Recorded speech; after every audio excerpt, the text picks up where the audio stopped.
दरवर्षीप्रमाणे यंदाही चिन्मय मिशन अमरावती केंद्राच्या वतीने गीता पठण स्पर्धेचे आयोजन करण्यात आले होते। शहरातील श्री शिवाजी विज्ञान महाविद्यालयामध्ये आयोजित करण्यात आलेल्या या स्पर्धेत 500हून अधिक विद्यार्थ्यांनी उत्साहाने सहभाग घेतला। या स्पर्धेमुळे विद्यार्थ्यांमध्ये भारतीय संस्कृती आणि नैतिक मूल्यांची रुजवात होण्यास मदत होईल असे मत चिन्मय मिशनच्या पदाधिकाऱ्यांनी व्यक्त केले। चिन्मय मिशन अमरावती केंद्रातर्फे आयोजित करण्यात असलेली गीता पठण स्पर्धा 2000 पासून शिवाजी विज्ञान महाविद्यालय येथे आयोजित करण्यात येत आहे। या महाविद्यालयाचं नेहमी सहकार्य लाभत गेलं आहे। या महाविद्यालयाची दिवसेंदिवस प्रगती होत आहे।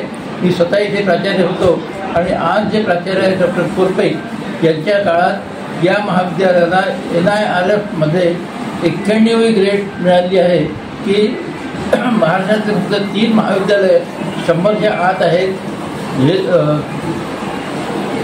जे आपलं फर्ग्युसन कॉलेज आणि मुंबईचं एक कॉलेज आणि हे शिवाजी सायन्स कॉलेज असं या कॉलेजचं एकत्रित महत्त्व आहे।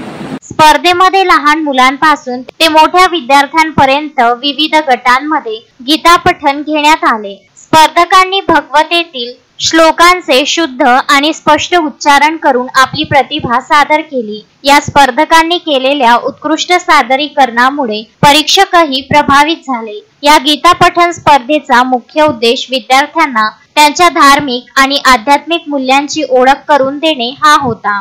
चिन्मय मिशन ही एक आंतरराष्ट्रीय संस्था असून ती भारतीय संस्कृती आणि अध्यात्माचा प्रसार करण्याचे कार्य करते। अशा उपक्रमांद्वारे संस्था समाजात सकारात्मकता आणि शांतता निर्माण करण्याचा प्रयत्न करते।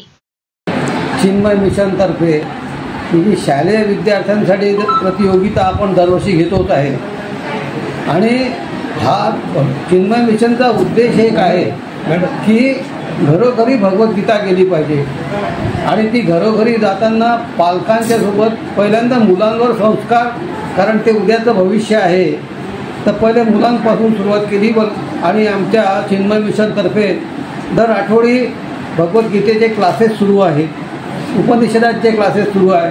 तर माझं पालकांना एक आग्रहाचं हे राहील किंवा आपण सुद्धा या क्लासेसमध्ये जॉईन व्हा आणि ते दर आठवड्याला जे क्लासेस होतात भगवद्गीतेचे आपण सुद्धा ते जॉईन व्हा। बस एवढंच मी सांगेन। Vidarbha news bureau Amravati.